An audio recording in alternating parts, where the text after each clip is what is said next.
Hey guys, and welcome back to the channel. Well, our ASIC mining shed that we have deployed over at my electrician's house has been without power for about 7 hours total. We had a storm come through, killed the power. It's been out for quite some time. It just came back up not too long ago, and I'm seeing a few things come up, but there's also a few things that aren't online. So I thought I'd bring you with me as we head over there to see exactly what's going on. Listen up, miners. I gotta ask. What mining pool do you have your ASICs on? Now the bigger question, why? Reliability, security, profitability, and uptime are must-haves for serious crypto miners. All reasons why I've been running my new Bitcoin, Kaspa, and script miners on ViaBTC.com. ViaBTC.com has a unique, one-of-a-kind mining mechanism called smart mining, which unlocks higher returns for Bitcoin and Bitcoin Cash miners. In addition, what sets ViaBTC.com apart is their hourly payouts, auto withdrawal, and conversion system, which I gotta say is super convenient. Go check out ViaBTC.com today via the link in today's video description and tell them the Hobbyist Miner sent you. Hey, say hello to the chickens. Look at these guys getting fat over here. All right, so shed's looking good. Not seeing anything major from the outside perspective. Looks like there's a little snow here from the storm we got the other week still left over. Intake side's looking good. All right, let's head inside and see what's going on. All right, so let's get the lights on here. Not seeing anything concerning. Exhaust is up and running. Says it's about 80 Fahrenheit on our exhaust side. Intake's looking good. No water or any damage or anything like that, which is great. Network lights I'm seeing on, which is awesome. Oh, that light is brutal coming through that window. Our PC is off, and this might be why initially I had some problems kind of remoting in. So this PC is running ASIC hub from 𝐂𝐤𝐴, allows me to monitor everything. That's down, so I need to take a look in the BIOS on this PC to find out how to set it to AC power on so it comes back up and ASIC hub comes back up because it runs as a service. So at first glance on our ASICs, everything looks good. I'm not seeing any fault lights or anything, so that's a really good sign. We'll run through the inventory here, give you guys a rundown in just a minute. Now I have checked poolside, and a few of these units are up and running on poolside, which is good. They might just need a power cycle. There's 2 units I didn't see poolside that I'm surprised with are these 2 E9 Pros. So let me get this PC up and running and let's start to take a look at each of these ASICs. All right, so I'm in the HP BIOS here and I found exactly what we're looking for. After power loss, it's set to power off. So we're gonna go ahead and set it to power on. That'll go ahead and get things back up and running if this happens again. All right, we got the PC up and running. Here's our 2 E9 Pros. You can see they're kind of zeros across the board, not reporting the fans. The rest of our units are up and happy, so that's a win. Let me load up the IP addresses of these because they're not showing any fault lights or anything on them right now. So let's see if we can figure out what's going on. Okay, so both of the units look exactly like this. Hash rate says normal, which it's not doing anything, and our network status says abnormal. Let me go ahead and reboot this and see if it fixes this problem. Now, the only downside of rebooting these things is you have to wait 10 to 15 minutes for the E9 Pros to build that DAG file. Man, that's going to be a little bit. So something I was thinking about while we're waiting is in 𝐂𝐤𝐴, they have the watchdog even for ASICs. So I might turn this on and then you can set the hash rate. And then you can say restart the miner or reboot the rig. So I think I might turn these on, especially for the E9 Pros. All right, so while we wait for the E9 Pros to boot up and we'll double check to make sure they're working properly, we got some time to kill. So let's run through what ASICs we have in here and what exactly do we have mining. And then I want to talk about an update on our airflow and our plans from 2 or 3 weeks ago. So we'll start in the top corner here. This is an S19K Pro. This is Mr. Electrician's. It is set up on NiceHash currently right now. This is the Ice River KS2. This thing has been killing it recently. with the pump in Kaspa. That currently is on Hero Miners, and if I didn't say earlier, that is on NiceHash there. Down below, we have an S19J Pro 100 terahash unit, one of my early units that I did get in. This thing's been a workhorse working away. It is on NiceHash too. Over here, we have the S19K Pro, that's mine. It is on NiceHash as well. I don't have it on the high performance mode. This one's on your normal, like 122 terahash mode. Down below, this guy here, we got this from Crypto Miner Bros not too long ago. Huge shout out to them. This thing has been killing it. The S21. Oh man, we are almost, what did I see last? We're almost at $1,000 with this unit already in Bitcoin. Now it does help that Bitcoin has gone up as well.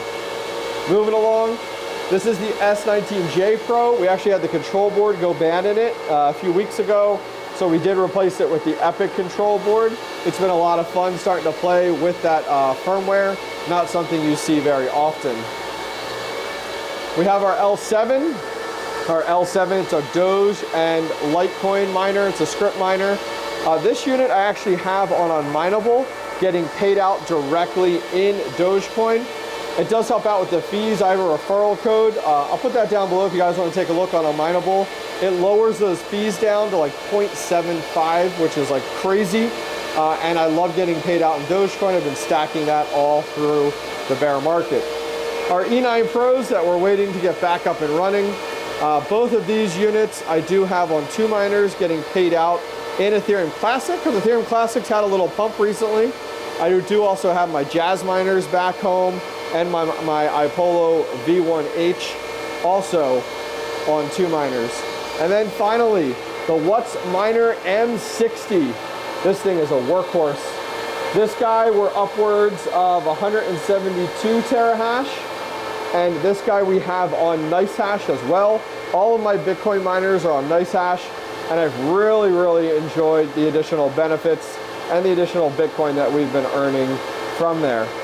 All right, let's head over to the computer and let's see if our E9 Pros are back up and running. So they've only been up for about 2 minutes here, but green and green, that's good. If you guys aren't familiar, the E9 Pros, they're your ETC hash miners. I do have mine on 2 miners, as I spoke about. They have to build the DAG file, and as I said, it takes 10 to 15 minutes. So we got some more time to kill. So let's give you guys an update on our airflow in the shed. So I did a video not too long ago talking about some airflow improvements I'd like to do. The cliff notes, we're seeing a lot of hot air get pocketed up here inside of this A-frame type of ridge vent design, the way this is up here. And so a lot of you guys made some outstanding recommendations, and some of you guys wrote some novels, some of you got in the comments, some of you guys even emailed me. Guys, I appreciate that. Like, I have read all of them. I appreciate your feedback. A lot of you guys, man, whew, you guys are some smart people. So what are we gonna do first? We're not gonna touch this wall. I'm taking some of your recommendations not to make too many changes at once. A lot of you guys said this wall looks like sufficient amount of airflow. You wouldn't go ahead and jeopardize the structural integrity. You wouldn't mess with it. So we're gonna leave it, because a lot of you guys are like, your positive airflow looks pretty good. Now on the back side, a lot of you guys said that the T20 fans, the additional CFM will be helpful, but wait a little bit to replace these. Do some additional changes. So we're gonna make smaller changes. So what am I talking about? Well, first off, we're gonna leave everything the way it is for our first change. We're not gonna move any of the miners around. A lot of you guys had some good recommendations to take the miners, move them all down to the bottom row to get them so that the hot air comes out and then naturally rises and goes up to the to our fans over there. So that's a great recommendation. I'm gonna hold off on that for our first thing. The first thing we are gonna do, and a lot of you guys spoke about the fact of the way the hot air is getting pocketed, is let's address that first. Not super expensive, not a big change. You know, we did go ahead and seal off that vent that's up there originally, and I sealed off, you can see it there, that reflectiveness, that's a piece of wood I put in there. That wood is actually the wood that was cut out for these intakes. It's all been cut to size, and then I filled it with that foam insulation and the gaps and cracks stuff to fill that. And that was because, and I hope you guys understand, a lot of you guys commented about like, hey, just open that up. Well, guess what? If I open that, it's not going to be an exhaust. The amount of negative pressure is going to literally turn that into an intake. And I don't want airflow coming down. I want all the airflow flowing through like it's a wind tunnel from this side to that side. So I want to leave that. I'm not going to make any changes to that. I want to leave that. But what we are going to do is open this up, and let me creep outside real quick. I have a new vent to put in there. I actually brought them over. It's not a square vent, it's a circular vent. I had a really hard time finding a square vent that actually had an 8-inch duct off of it that was attached to the unit. So I'm gonna have to manipulate that a little bit. We'll see how we make out. But we are going to put an 8-inch active exhaust right on that side. And then I'm also gonna do another one on this side here. Ooh, that sun is killer. Right up top there. And we're going to stick the AC Infinity 8-inch inline fan. We're gonna find a way we wanna mount it right up here. And we're gonna suck the hot air out of this pocket and get rid of it and do the same thing over there. So we're gonna start with that as kind of our first step into troubleshooting this, and then we'll see what happens next. My second step to address it would be to move everything down.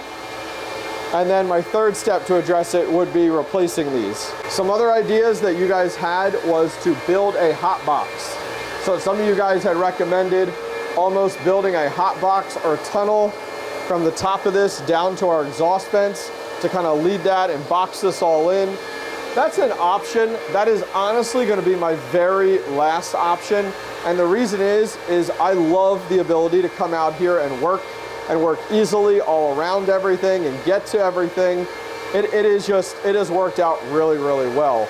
So if I need to, I will do that. We'll box it in and we'll do it right, but we'll definitely make some changes to the way this is laid out. You know, I'd bring all my ASICs down. I'd almost box off at a lower level here and go over and box it in. I don't know, we'll have to see. That's quite a redesign, so we'll have to see exactly what we want to do. All right, let's see if our E9 Pros are back up yet. All right, it's been 15, 20 minutes. Our E9 Pros thankfully came back up and running, which is great. Here's the one, and here's the other one, which is awesome. Now what I did do in HiveOS, I did go in, I did set the watch guard up, so I kind of wanted to ignore the miner restart. I never find those really work, but I do have it rebooting the rig after 30 minutes if it drops below that 300,000 mega hash threshold. But so glad it was nothing crazy and we got these back up and running. Hey guys, that's gonna wrap things up for today. Thanks for coming to hang out with me along the way, checking on the shed after the storm, as well as kind of discussing our upcoming plans to kind of address some of the heat. As I said, we don't have any problems in the winter here, but I'm trying to plan ahead for spring and summer so that we have zero downtime. Well, I'm gonna leave links to everything we talked about down below if you guys are interested, and I'll see you guys next time. Are high energy rates cutting into your crypto mining profits? Introducing Terra Hosting, your solution for first-class, hassle-free crypto mining. At Terra Hosting, we specialize in hosting services tailored for GPUs, ASICs, and AI machine learning. Say goodbye to skyrocketing electricity bills and noisy, heat-producing hardware. Our unique service offering combines low electric rates with a community blockchain-oriented data center, while ensuring your equipment stays safe and secure. With Terra Hosting, you simply set it and forget it. Contact us today to learn more and get answers to all your questions. Terra Hosting. Trust as a service.